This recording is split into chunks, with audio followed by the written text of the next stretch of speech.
오늘은 성경의 사건들을 통해 보는 하나님의 의도라는 제목으로 잠시 말씀을 나누겠습니다. 출애굽기 19장 4절에서 6절입니다. 제가 봉독하겠습니다. 내가 애굽 사람에게 어떻게 행하였음과 내가 어떻게 독수리 날개로 너희를 업어 내게로 인도하였음을 너희가 보았느니라.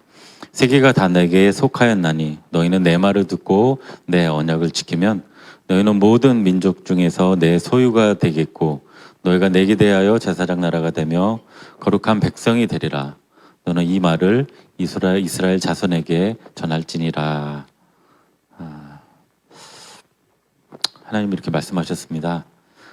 성경에는 성경 전체의 내용 중 70% 이상이 어떤 사건, 이야기로 되어 있습니다. 그래서 이 사건들의 목적과 의도를 잘 이해하고 있어도 하나님의 길을 가는데 큰 도움을 받을 수 있습니다. 성경의 중심은 예수님이시죠. 그래서 구약은 오실 예수님에 대한 것, 그다음에 신약은 오신 예수님에 대한 이야기이죠. 오늘은 그 예수님을 통해 하나님이 어떻게 우리를 인도하셨는가, 특별히 이제 구속, 하나님의 구속이 무엇이고 그것은 어떻게 포괄적인가? 단어가 어렵죠. 그래서 엄청 이것을 돌리고 돌려봤는데 먼저 이제 구속과 포괄적이라는 단어를 좀 살펴보려고 합니다. 출애굽 사건을 중심으로 살펴보면 이 구속이라는 단어를 더 쉽게 이제 이해할 수 있습니다. 구속이라는 단어 자체가 어렵죠.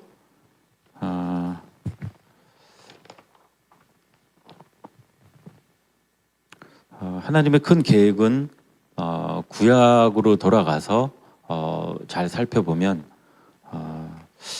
신약 그리고 지금까지 이어지는 하나님의 큰 계획들을 우리가 명확하게 알 수 있게 됩니다. 하지만 이게 쉬운 일들은 아니죠. 이거 살펴보는 것 자체로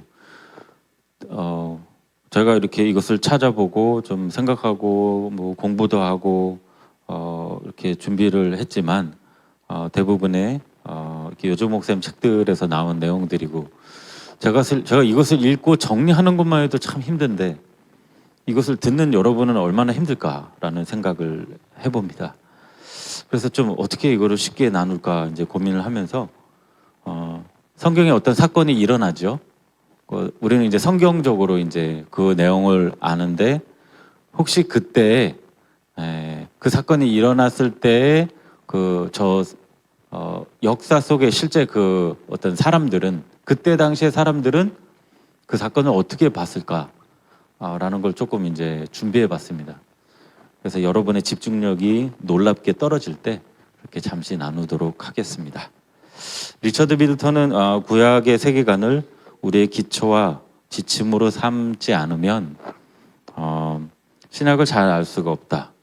구약 세계의 세계관을 기초로 해서 신약을 읽어야 하나님의 구속, 그다음에 그 하나님의 구속의 그 범위, 그다음 특히 구속의 풍부하고 현재적인 성격을 우리가 놓칠 수 있다 이렇게 말하고 있습니다. 이 말부터 쉽지가 않습니다. 신약은 예수님을 통한 하나님의 구속과 출애굽 사건이 깊이 연관되어 있음을 말하고 있습니다.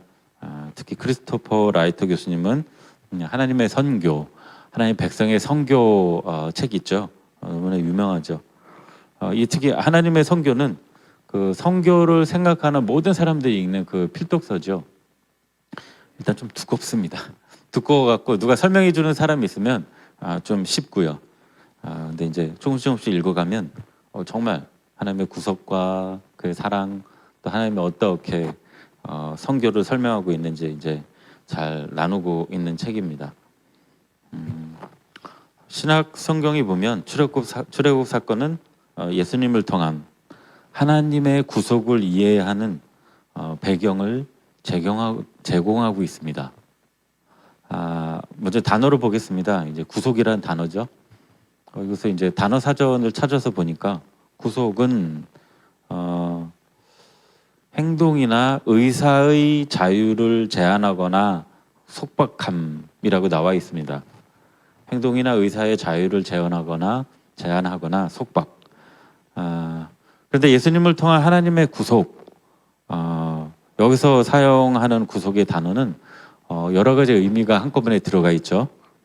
그렇기 때문에 이제 이 책에서는 출애굽기를 봐야지 좀 더 쉽게 이해가 된다 이렇게 나누고 있습니다. 구속이라는 단어는 애굽의 노예로 묶여 살던 이스라엘 공동체에게 주신 약속에 나옵니다. 구속이라는 단어는 애굽의 노예로 묶여 살던 이스라엘 공동체에게 주신 약속에 나옵니다. 특별히 출애굽기 6장 6절입니다. 그러므로 이스라엘 자손에게 말하기를 나는 여호와라 내가 애굽 사람의 무거운 짐 밑에서 너희를 빼내며 그들의 노역에서 너희를 건지며 편팔과 여러 큰 심판들로 너희를 속량하며 이렇게 나옵니다. 여기에 속량하여라는 단어가 히브리어로 가알이라는 단어죠. 그래서 개역 한글에서는 구속하여로 번역을 하고 있습니다. 그 다음으로는 이제 홍해 사건 직후 하나님께서 자신을 위해 이스라엘 백성 전체로 구속하신 사건을 축하하는 그런 모세의 노래에 나옵니다. 이것은 출애굽기 15장 13절입니다. 주의 인자하심으로 주께서 구속하신 백성을 인도하시되 주의 힘으로 그들을 주의 거룩한 처소에 들어가게 하시나이다. 출애굽기 15장 13절에 이렇게 구속이라는 단어가 나오죠. 출애굽 사건에서 하나님은 구속자로 행동하셨습니다. 성경은 출애굽 사건 자체를 구속 행위라고 부릅니다. 하나님은 이스라엘 백성들을 애굽의 압제에서 구속하셔서 그들을 하나님의 언약 백성들, 이 하나님의 언약 백성들을 애굽의 압제에서 구속하셔서 그들을 하나님의 언약 백성 삼으시고 그들을 열방을 위한 제사장 나라로 삼으십니다. 둘째, 출애굽을 통한 구속과 예수님을 통한 구속은 그 사건들을 통해 세워진 하나님의 백성들의 신분과 소명을 보아도 알 수 있습니다. 출애굽을 통해서 이 백성들이 가지게 된 그러한 신분과 소명, 그 예수님의 어떤 구속을 통해서 갖게 된 그것을 믿게 되어서 백성이 된 사람들의 어떤 신분, 그 다음에 소명은 동일합니다. 출애굽하기 전과 출애굽 후에 이 신분은 전혀 달라졌습니다. 또한 이 소명도 전혀 달라졌습니다. 그리고 그 소명이 우리에게도 동일하게 주어졌습니다. 하나님의 백성이 되고 제사장 나라로 살아가는 것입니다. 이 부분에 대해서 출애굽기 19장 4절에서 6절까지 잘 설명하고 있다고 합니다. 이 구절은 내가 애굽 사람에게 어떻게 행하였음과 내가 어떻게 독수리 날개로 너희를 업어 내게로 인도하였음을 너희가 보았느니라. 세계가 다 내게 속하였나니 너희가 내 말을 듣고 내 언약을 지키면 너희는 모든 민족 중에서 내 소유가 되겠고 너희가 내게 대하여 제사장 나라가 되며 거룩한 나라가 되리라. 너는 이 말을 이스라엘 자손에게 전할지니라. 이렇게 말씀하고 계십니다. 그리고 이 신분에 대해서 베드로전서 2장 9절입니다. 잘 알고 계시죠? 너희는 택하신 족속이요 왕 같은 제사장들이요 거룩한 나라요 그의 소유가 된 백성이니 이는 너희를 어두운 데서 불러내어 그의 기이한 빛에 들어가게 하신 이의 아름다운 덕을 선포하게 하려 하심이라. 이 중요한 사실 중 하나는 신약의 교회도 구원받은 개개인 한 명이 아니라 하나님의 백성, 하나님의 나라, 최소한의 어떤 그룹 이상의 이 단체로 부르셨습니다. 한 사람이 아니라 여러 사람, 나라, 백성들로 이렇게 부르셨다는 것이죠. 그럼 여기서 우리가 가져야 될 자세는 무엇일까요? 용서하고 용서받는 것이죠. 사랑하는 것이죠. 이 부분 참 쉽지 않죠.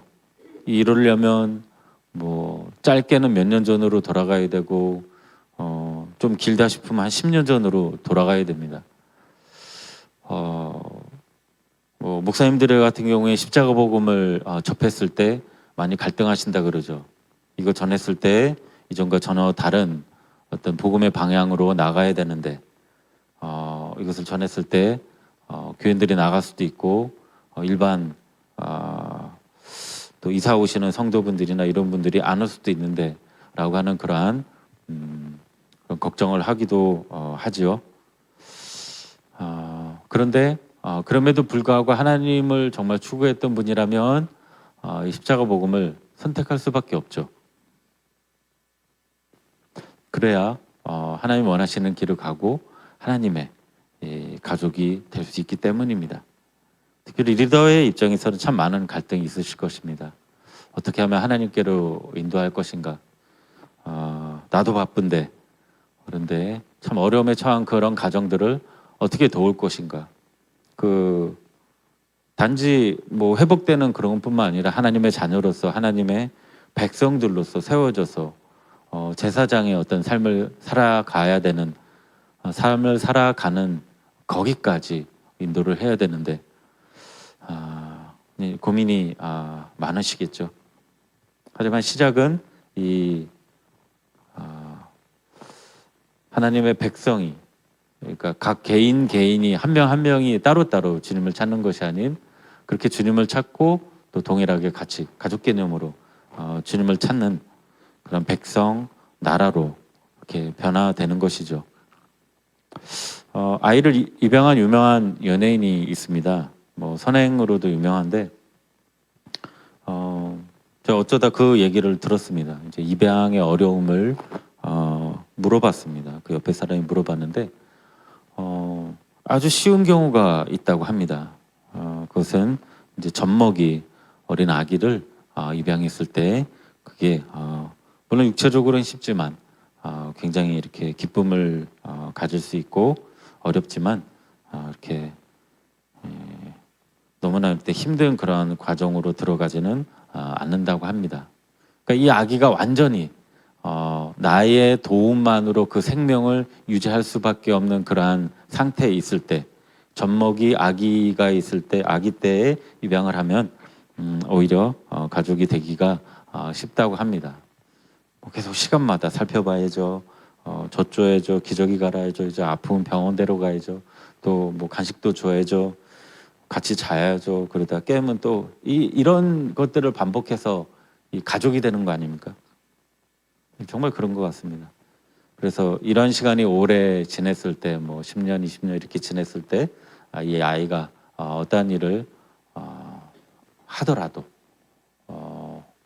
그 키운 그 부모가 이 아이를 통해서 어떠한 고통을 겪더라도 가족으로서 사랑하는 이렇게 가족으로서 그렇게 살아가지 않습니까? 그런데 이제 입양 때 이 어려운 것 중에 하나가 아이가 어느 정도 컸을 때 뭐 초등학생이나 막 초등학교 말 이후부터는 정말 어렵다고 합니다.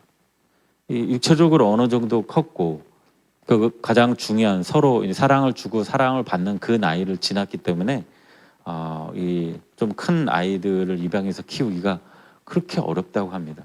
정말 상고의 고통을 겪는 어떤 그런 어려움이 있다고 합니다. 그 초등학생을 입양하는 것도 이 정도로 어려운데 어떤 새로운 성도분이나 교육자가 들어오면 쉽지 않겠죠. 특별히 성도분이 들어오셨을 때 참 낯설거나 잘 정착이 되지 않았을 때 마치 입양이 된 것과 같이 전혀 다른 세계에서 살았지 않습니까? 그랬을 때 조금 더 관심을 가져야 되지만 첫째로 하나님께 더 물어야 될 것 같습니다. 단지 인간적인 그런 사랑과 그런 어떤 이렇게 보살펴주고자 하는 그런 마음으로 다가갔을 때 서로 오히려 어떤 장벽이 생길 수도 있고 더 쉽지 않은 그런 일들이 생기는 것을 본 적이 있습니다. 그래서 그럴 때마다 주님 어떻게 섬겨야 될까요? 이렇게 기도하시면서 새로운 분을 맞이해 주셨으면 좋겠습니다. 누가 오늘 새로 왔네? 아니면 몇 주 전에 새로 왔네? 아니면 앞으로 누가 오실 거라고 그렇게 정보를 입수하면 뭔가 이렇게 작은 것이라도 준비를 하고 이렇게 마음이지 않습니까? 뭐 1,000원이나 2,000원이든 그렇죠? 그래서 나누었을 때 그것이 기쁨이 되기도 합니다. 참 오늘 주의자매가 초콜릿을 주었습니다. 저는 두 손 들고 할렐루야 이랬죠. 참 위로가 되더라고요. 진짜. 세 번째, 예수님께서 십자가에 못 박히시기 전 제자들과 마지막 식사를 하시는 중에 보여주신 행동에서도 출애굽이 십자가를 해석하는 기초가 됨을 보게 됩니다. 이것은 마가복음 14장 22절에서 24절까지의 말씀이 잘 설명하고 있습니다. 그들이 먹을 때 예수께서 떡을 가지사 축복하시고 떼어 제자들에게 주시며 이르실 때 받으라 이것은 내 몸이라 하시고 또 잔을 가지사 감사기도 하시고 그들에게 주시니 다 이를 마시매 이르되 이것은 많은 사람들을 위해 흘리는 나의 피 곧 언약의 피니라. 이 부분을 톰 나이트 박사님은 최후의 만찬에 나타난 십자가 구석과 출애굽 구석을 이렇게 설명합니다. 이 만찬은 두 가지 매우 구체적인 것들을 말해주고 있습니다. 첫째, 유대인들의 모든 유월절 식사와 마찬가지로 최후의 만찬은 애굽을 떠나는 것에 대해서 말하고 있다. 주후 1세기 유대인들에게 그것은 예언자들이 말했던 포로 생활에서의 귀한 새로운 출애굽, 위대한 갱신을 보여주는 것이었다.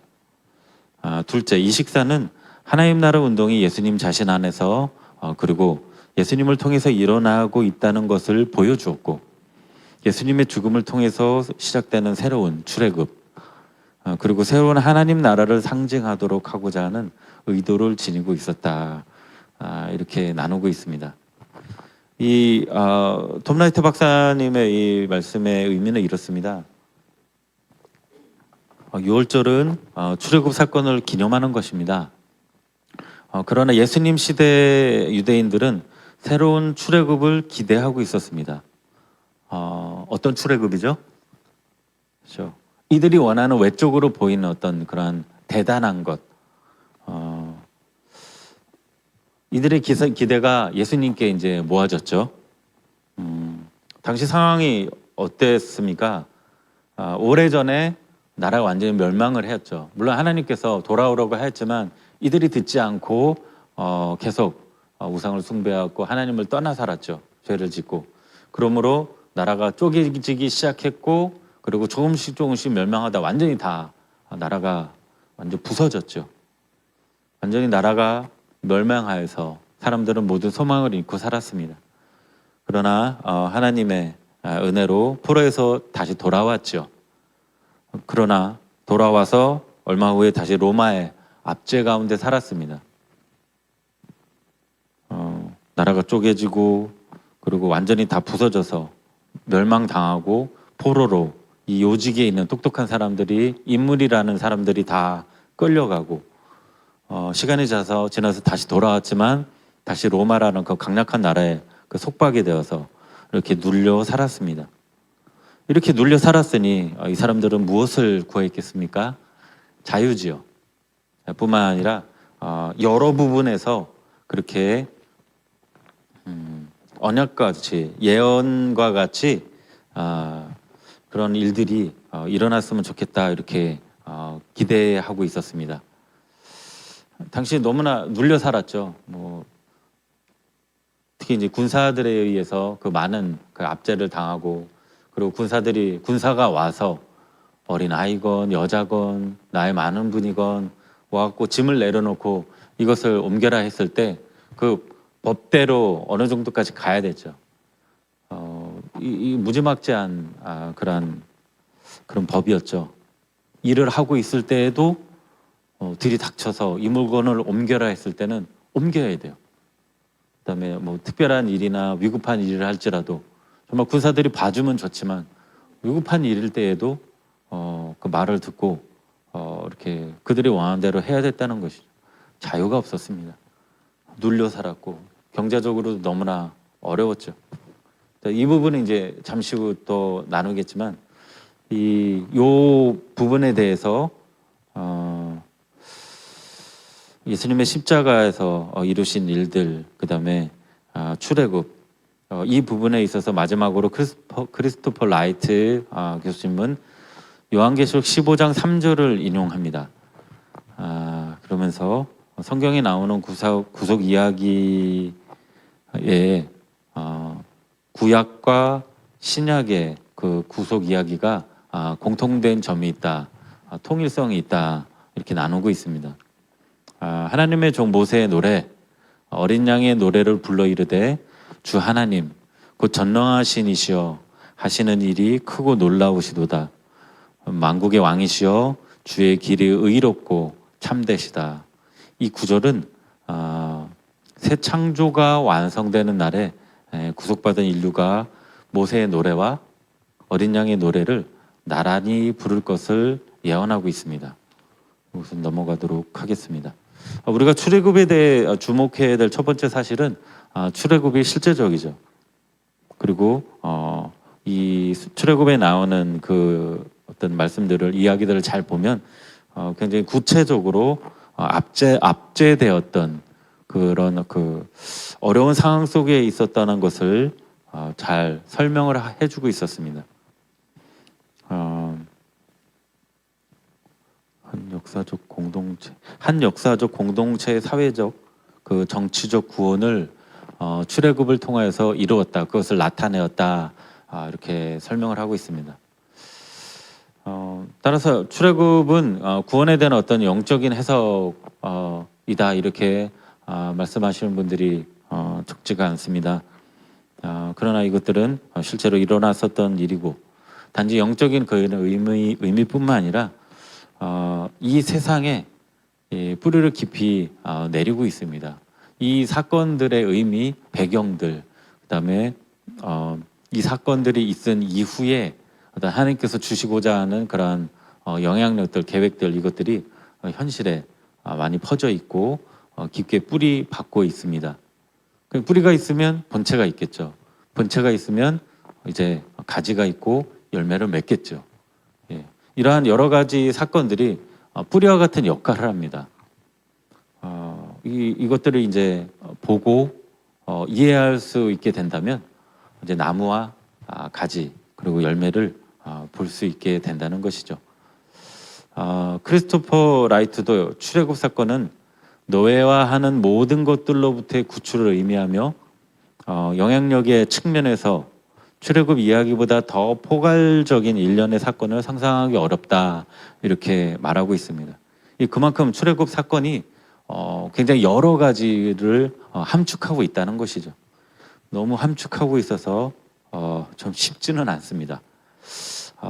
여기 박사님이, 여기 교수님이 이제 이스라엘이 애굽에서 겪었던 이 속박에 대해서 적어도 이제 4가지 측면에서 이제 설명을 하고 있습니다. 그것은 정치, 경제, 사회, 영적인 부분에서 이제 설명을 하고 있습니다. 그리고 하나님께서 그 부분들에 대해서 어떻게 구속하셨는지 그것을 또 나누고 있습니다. 지금 이제 정치, 경제, 사회, 영적 이 부분을 이제 나누려고 하는데 급격히 이 집중력이 떨어짐을 느낍니다. 그래서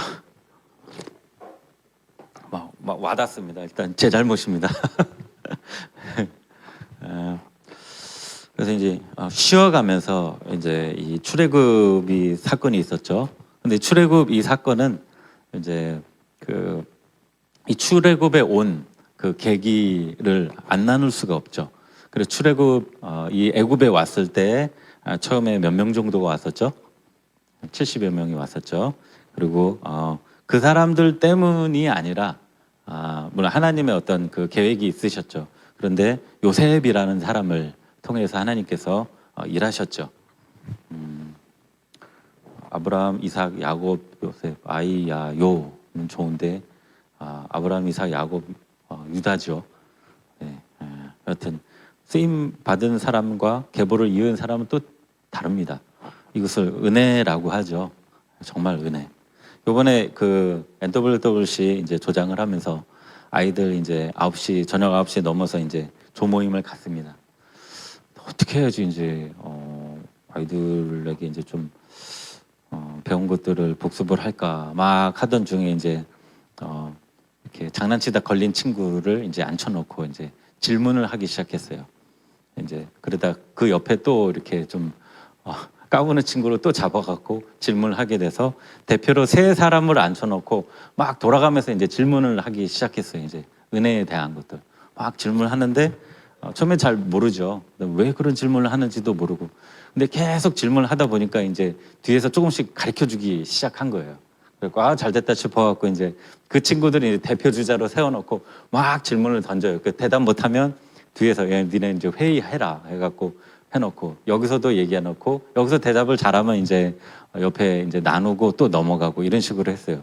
그 나름 또 재밌더라고요. 그래서 아이들도 이제 뒤에서 가르쳐주고 대답 못하는 것들에 대해서는 이제 십자가 복음이 이제 쉽게 한 번에 이제 대답하기는 쉽지 않죠. 뭐 물론 그 중에 이제 저쪽 새물교 선교에서 하는 이제 십자가 복음 학교에도 들어갔다 나온 친구도 있지만 이게 쉽게 한 번에 대답할 수 있는 건 아니죠. 근데 또 은혜로 말미암아 어떤 그런 시간들을 계속 가짐으로 이렇게 거의 답에 이르는 그러한 것들을 보면서 참 감사한 시간을 가졌습니다. 다시 돌아서 출애굽기 1장 8절에 보면 요셉을 알지 못하는 새 왕이 등장합니다. 그렇죠. 이 출애굽은 요셉을 빼놓을 수가 없었죠. 근데 이 등장한 시기에 애굽은 18왕조의 통치 시기를 가리킵니다. 그 이전에 애굽을 통치했던 그 애굽의 북동쪽에서 온 그 셈족 계통의 그 길죠. 셈족 계통의 힉소스 왕조의 인물이었습니다. 이 인물이 애굽의 17대 왕조였습니다. 좀 길게 다스렸죠. 그러니까 애굽의 정통 그 피가 아니었습니다. 타민족이었어요. 그 힉소스 왕조는 셈 계통의 이렇게 백성들이었습니다. 타민족이었고 애굽의 북동쪽이었는데 이들이 살던 곳이. 근데 군사력이 굉장히 강력했습니다. 그래서 이 사람들한테 다 무너졌어요. 그러니까 전 세계적 그 주위에부터 막 휩쓸고 다녔고 당시 강대하다고 알려진 그 애굽도 예외가 아니었습니다.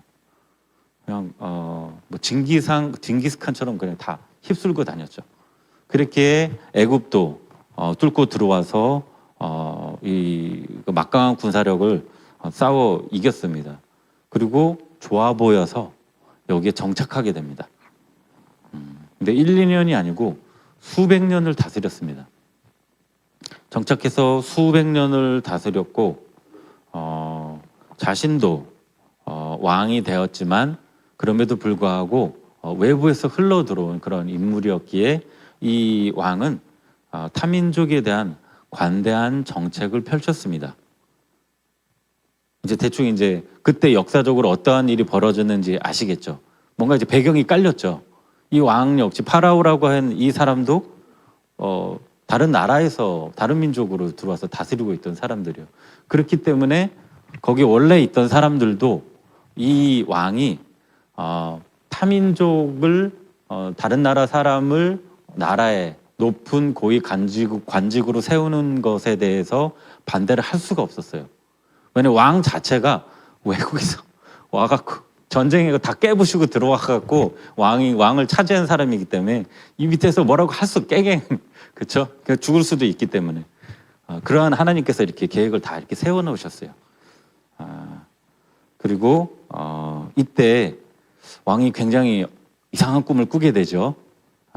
그런데 이때 탁월한 미래 예지 능력을 가졌고 또한 거짓 없이 충성스럽게 살아온 이 요셉이라는 사람의 등용이 이루어지게 됩니다. 이들에게 신뢰를 주어서 단번에 총리까지 올라가게 되죠. 하나님께서 그 요셉이라는 사람과 그 바로 주위에 있는 그 사람들만을 이렇게 신경 쓰신 게 아니라 아예 그냥 이 수백 년 전부터 이렇게 섭리적으로 하나님께서 이 이스라엘 백성들을 요셉을 통해서 구원하기 위해서 하나님께서 작업을 하셨다는 것이죠. 우리가 기도하면서 어떤 그 눈에 보이는 어떤 기적 이런 것들 굉장히 필요합니다. 그런 것들이 그리고 사실은 하나님께서 계시다면 그런 일들이 자연스럽게 일어나는 것이죠. 그리고 그러한 것들이 여러 번 빈번하게 뭐 그룹으로 지역적으로 일어난다면 하나님께서 이 섭리적으로 무언가를 하고 계시다는 뜻입니다. 그것이 금방 일어나든지 아니면 뭐 10년, 20년, 50년 후에 일어나든지 어떤 하나님께서 하실 일이 있다는 뜻입니다.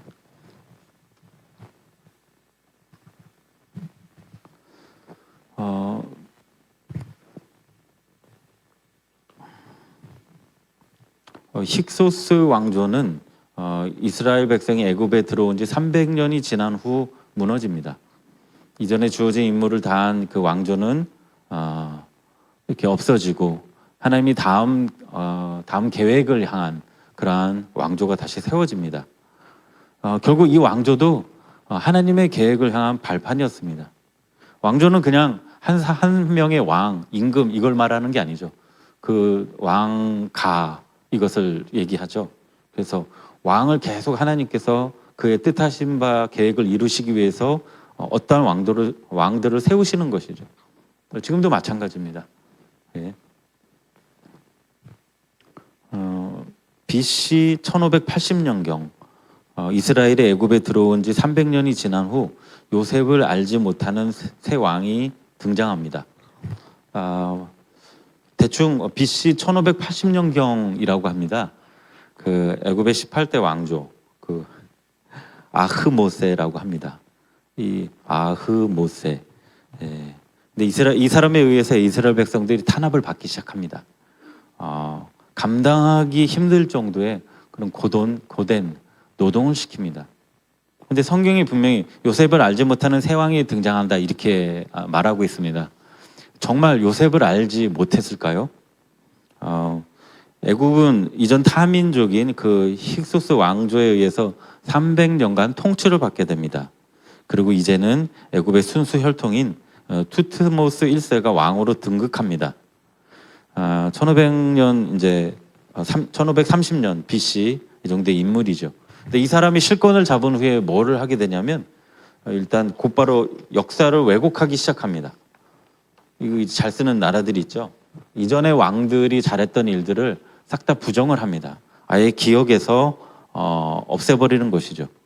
그 요셉의 업적도 지워버리고 이전의 왕들의 특히 외부에서 침투해 와서 다스렸던 그런 왕들의 업적도 다 지워버립니다. 오직 자신의 업적만을 부각시키는데 그것을 위해서 가장 큰 것 중에 하나가 이 그 피라밋과 뭐 스핑크스 상 이런 것들을 세우는 것이죠.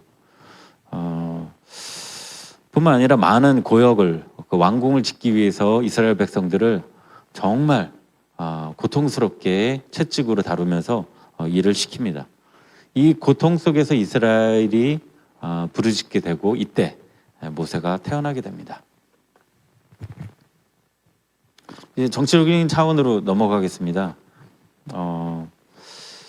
이스라엘 백성들이 애굽에서 겪었던 속박, 이 네 가지 차원에서 정치, 경제, 사회, 영적 이 부분에서 정치적인 차원 이것은 이스라엘 민족이 이민자들이었지만 오래 살았습니다. 오래 살고 굉장히 많은 그 인원으로 바뀌었죠. 처음에는 기아 난민이었습니다. 그래서 불쌍히 여김을 받고 또 요셉의 그 공로가 있기 때문에 굉장히 환대를 받았죠.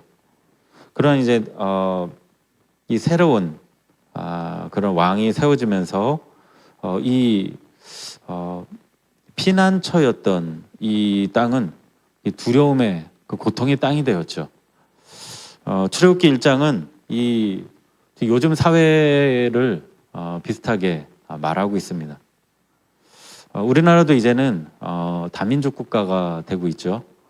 그래서 이제 초기에는 저 외국분들이 오셔서 일을 할 때, 뭐 물론 지금도 그렇지만 그렇게 일을 하실 때 많은 사람들이 도왔습니다. 물론 이렇게 악하게 이렇게 그분들을 이제 나쁘게 대하는 그런 분들도 많이 있지만 그래도 제가 보기에는 대체적으로 그 대다수 많은 분들이 외국 분들이 일을 했을 때 도와주려고 했고 조금이라도 챙겨주려고 하는 그 우리나라 분들을 많이 보았습니다.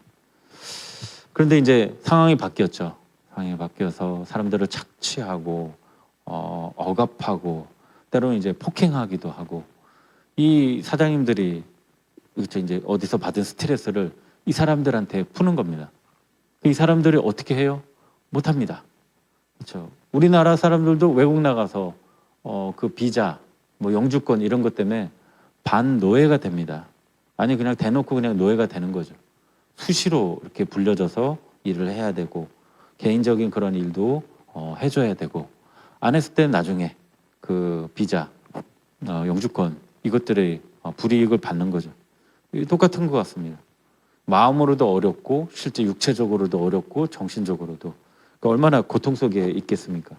근데 하나님께서 이 정치적인 억압 아래 있고 이 풀리지 않는 그런 노예의 삶 이것들에서 완전한 자유를 누리게 합니다. 투쟁을 하나요? 아니면 전쟁을 하나요? 아니면 애쓰고 힘쓰는 그런 일이 있나요? 아닙니다. 오히려 그 사람들을 어떻게 보면 이 사람들 불쌍한 상태에 왔네 이렇게 동정할 수밖에 없는 그러한 특별히 이제 마지막 장자의 그 저주이죠. 그것들을 보면서 이스라엘 백성들이 용서하고 그리고 용서를 받고 그리고 예물까지 얻어서 가는 어떤 그런 그 아름다운 그런 끝을 보게 됩니다.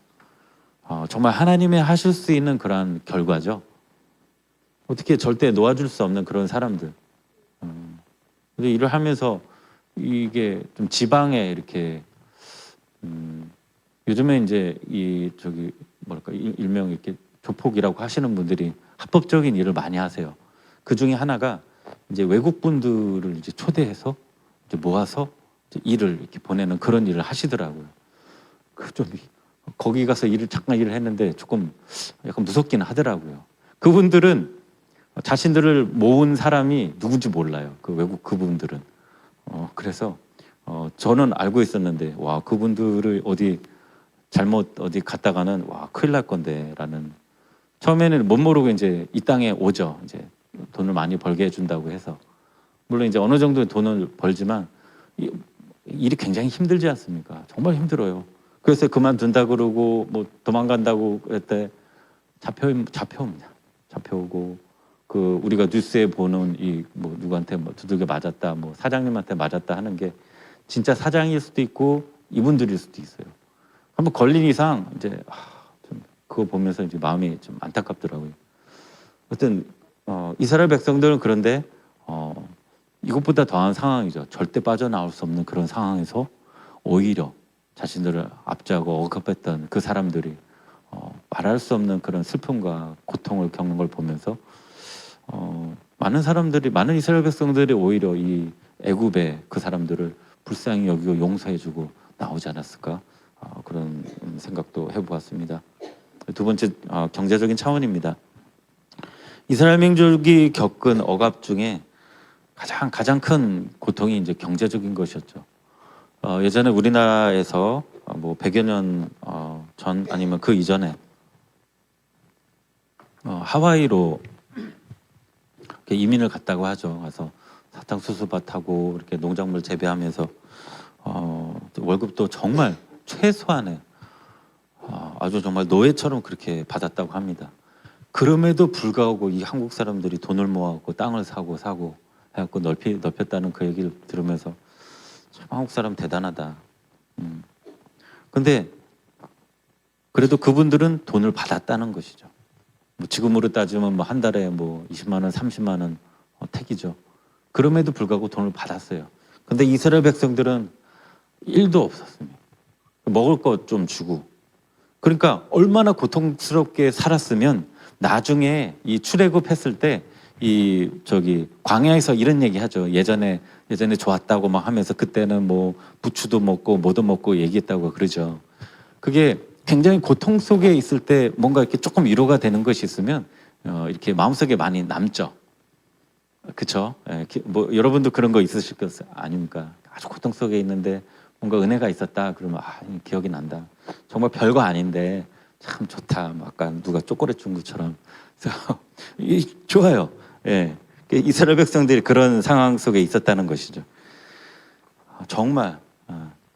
그리고 그 위에 이스라엘 백성들을 막 착취했던 그 사람들이 그냥 기분 좋아서 뭐 한 번씩 주면 아주 가끔, 또 노예라서 많이 주면 버렸단다 이렇게 해갖고 아주 가끔씩 줬던 뭐 야채들 뭐 이런 것들, 그런 식이죠. 이 고통에 고통을 당하면서, 그리고 그 뭐라 그러죠? 이 계속 이 대대로 이 억압을 당하고 세뇌 당했었기 때문에 원래 그런 삶을 살았죠. 다만 이 육체가 너무 힘들어질 때 또 이렇게 힘들다고 부르짖고 기도하였죠. 그래서 하나님께서 응답하셨는데, 이 출애굽기 1장에서 2장까지 설명된 이 출애굽의 분명한 동기는 두 가지 면이 있습니다. 이중적입니다. 첫째는 이들의 육체적인 어떤 그런 고통으로 인한 부르짖음, 이것 때문에 하나님께서 불쌍히 여기셔서 응답하신 것.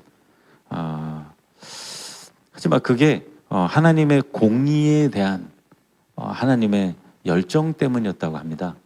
하나님께서 공의와 정의의 하나님이시죠. 만약에 이 애굽에서 이 이스라엘 백성들을 제대로 대우하고 제대로 그렇게 이렇게 했다면 하나님께서는 이런 식으로까지 이스라엘 백성들을 건지시지 않으셨을 것입니다. 근데 너무나 한번 뭐 여러분 중에서도 일을 할 때 착취 당하신 적 있으시죠? 놀랍습니다. 한번 당하면. 저도 한번 당해본 적 있는데 와, 대단하더라고요. 근데 분명히 하나님께서 허락하신 일이기 때문에 저는 이제 감사하게 그렇게 한 거고, 이 이스라엘 백성들은 몰랐죠. 그냥 계속 당하고만 있었고, 어떤 사람은 그냥 죽임을 당하기도 했고, 소망이 없었습니다. 생명이 없었고 고통만 받고 있었죠. 그런데 하나님께서는 그들의 고통뿐만 아니라 이거는 공의롭지 못하다. 이 애굽 사람들이 이스라엘 백성들을 사용할 때 이건 너무 착취고 공의가 없었다 해서 하나님께서 마음을 두고 계셨다, 이렇게도 설명을 하고 있습니다. 공의와 정의의 하나님이 그것을 가만히 놔뒀을까요? 그런 부당한 처우를 하나님께서 놔두셨을까요? 그래서 10가지 재앙으로 다 갚으십니다. 그리고 마지막에 가장 큰 것으로 크게, 그리고 또한 그들이 가진 재물 중에서 이스라엘 백성들이 좋아 보였던 것은 다 가지고 그렇게 갚아주시고 나가게 하신 것이죠. 하나님께서 갚으십니다. 여러분 아시죠? 네, 하나님께서 다 계산하고 계시고 이렇게 갚으신다는 것 잘 알고 계십니다. 그것을 기억하시기 바랍니다. 또 사회적, 영적인 측면,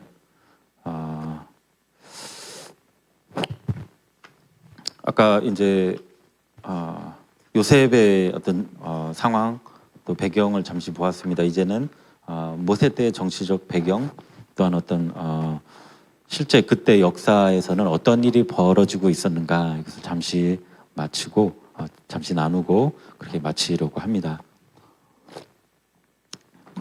모세는 레위 지파 아므람 그다음에 요게벳 사이에서 태어난 인물이죠. 이스라엘 민족의 그 말살 정책으로 아이들을 이제 학살을 진행하고 있었죠. 그때 이제 그 부모님이 이 아이가 너무 태어난 아기인데 너무 달라 보이는 거죠. 뭔가 되겠다 할 정도로. 그래서 이제 역청과 이것 여기서 이제 잔우진이라고 하는 것이라고 이렇게 보았습니다. 이것을 칠한 갈대 상자를 이 안에 모세를 넣어서 나일강 일대에 이렇게 놔두는 것이죠. 이 바구니의 특징은 동력이 없습니다. 그렇죠? 그리고 바람이 불면 부는 대로, 또 이렇게 물살이 있으면 그 물살대로 갈 수밖에 없습니다. 능력이 없고 방법이 없고 의지가 없습니다. 이러므로 말미암아 하나님께서 그의 뜻하신 바 마음대로 이 갈대 상자를 움직이셔서 바로의 딸이 있는 곳까지 인도하십니다. 이 갈대 상자 하나만을 보더라도 참 이게 사람의 의지를 꺾는 것, 사람의 방법을 내려놓는 것, 생각, 계획을 내려놓는 것이 참 하나님의 일을 이루는 빠른 방법 중에 하나다. 이렇게 생각을 해봅니다. 그리고 그것을 바로의 딸이 건지죠. 그래서 모세를 키우게 됩니다. 히브리서 11장 24절에 보면 믿음으로 모세는 하면서 장성하여 바로의 공주의 아들이라 칭함 받기를 거절하고 이렇게 나옵니다. 그런데 여기서 나오는 공주가 그냥 공주가 아닙니다. 여러분 그 이집트의 그 바로라는 그 단어 아시죠? 뭐 왕, 임금, 황제를 뜻하죠. 근데 이제 지금까지 밝혀진 바로 이집트의 바로의 숫자는 한 170명 정도 된다고 합니다. 근데 이 중에 뭐 여자도 있었고 아니지 그 뛰어난 리더들이 있었는데 이 여자는 이 당시에 왕이 되지 못했죠. 하지만 여러 가지 방법이 있었습니다.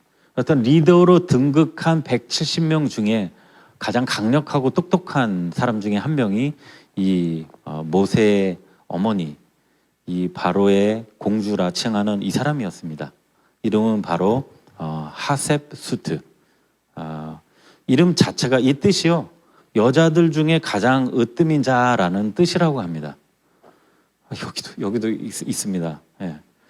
이 왕이 된 그 투트모스 3세가 아까 말씀드렸죠. 이때는 이제 여자가 그러니까 왕에 올라갈 수가 없었어요. 아무리 능력이 있어도. 그러면 어떻게 하죠? 섭정을 하죠. 네.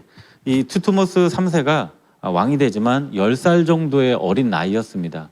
좀 빨리 봤을 때는 9살 정도라 그러죠. 그럼 이제 이 아이가 이제 다스릴 수는 없죠. 그 뒤에 이 하셉수트가 워낙에 똑똑하고 정치를 잘했다고 합니다. 이제 강력하고. 그래서 이제 이 애굽 전체를 이제 휘어잡습니다. 그 정치를 하기 시작하죠.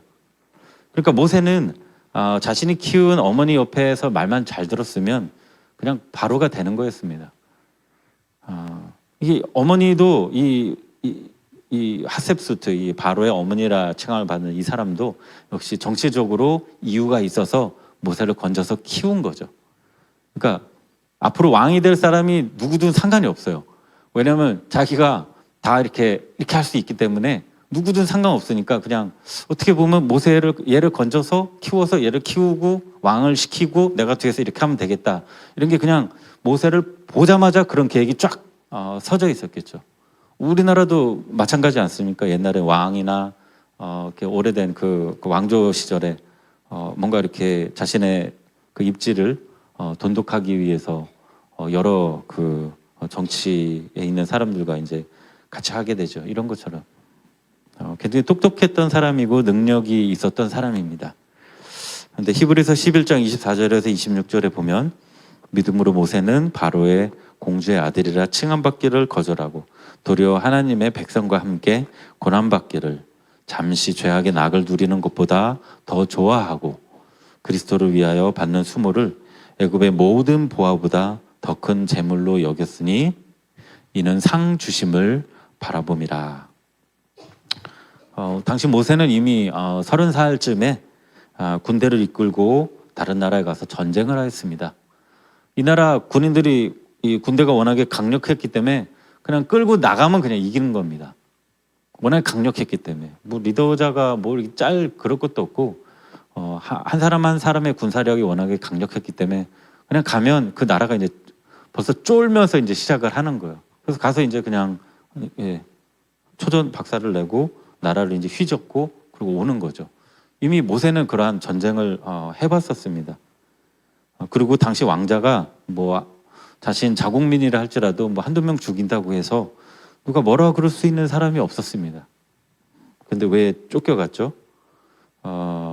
정권에서 이 어머니가 보기에 이 아들이 왕이 되어서 자신의 뒷배경이 되고 자신이 이렇게 나라를 좌우해야 되는데 그러한 정치적인 그런 의도로 주어서 키운 얘가 이 나라를 전복시키려고 하네라는 그러한 결론에 이르는 것이죠. 이 모세는 이스라엘 백성의 편에 서서 혁명을 일으키려고 했고, 그러면 군사도 다 동원해서 전쟁을 해봤고, 그 왕자로서 왕의 교육을 받았고, 혁명이 이렇게 성공하게 되면 어떻게 다스릴지도 다 짜져 있었다는 것이죠. 그런데 그것을 다 버리고 그냥 바로의 공주라 칭함을 받고 왕의 삶을 사는 것을 버리고 이스라엘 백성에 섰던 것이죠. 정말 좋은 의도고 모든 것을 다 버리고 주님 앞에 나아갔음에도 불구하고 하나님이 못 받으셨죠. 왜냐하면 하나님은 하나님의 방법과 하나님의 자원으로만 그의 일을 이루실 수 있기 때문입니다. 우리 자신, 우리 가정, 우리 사업 일터 모든 부분에 있어도 마찬가지죠. 뭐 영적인 차원과 그 다른 부분들은 이제 다음 시간에 나누도록 하겠습니다. 이제 잠시 기도를 하려고 합니다. 하나님께서 이스라엘 백성들을 모든 부분에서 이제 해방을 시키셨죠. 그래서 정치, 경제, 사회, 영적, 그리고 지금에 있어서는 문화의 그 부분까지 우리가 구원을 받고 묶여 있는 그 사람들을 구원해야 되는 그런 때에 이르렀습니다. 잠시 좀 기도를 하려고 합니다. 좀 만져주시고요. 우리는 어느 부분에 있어서 특히 구원받아야 하는가, 그것이죠. 저는 잘 모르죠. 하지만 여러분 자신과 여러분의 가까이 있는 그런 상황들을 매우 잘 알고 계셔서 그러면 정치, 경제, 사회, 문화, 영 이 부분에서 어느 부분이 구원을 받아야 되는가 한번 생각을 해보시고, 그리고 하나님의 은혜를 구하는 시간을 가지도록 하겠습니다. 하나님 은혜의 하나님이시죠. 우리는 주님 살려주세요, 나는 정말 멸망당해 죽을 것입니다, 이렇게 기도하지 않죠. 그 하나님의 그 놀라운 그 사랑을 의지하여서 나와 우리 가까이 있는 사람, 또 주변에 크게 어려움 속에 있는 사람들, 그분들이 하나님의 은혜로 말미암아 주께로 다시 돌아오고 자유를 누리고 회복될 수 있도록 제가 잠시 축복하며 기도하겠습니다. 잠시 기도드리겠습니다.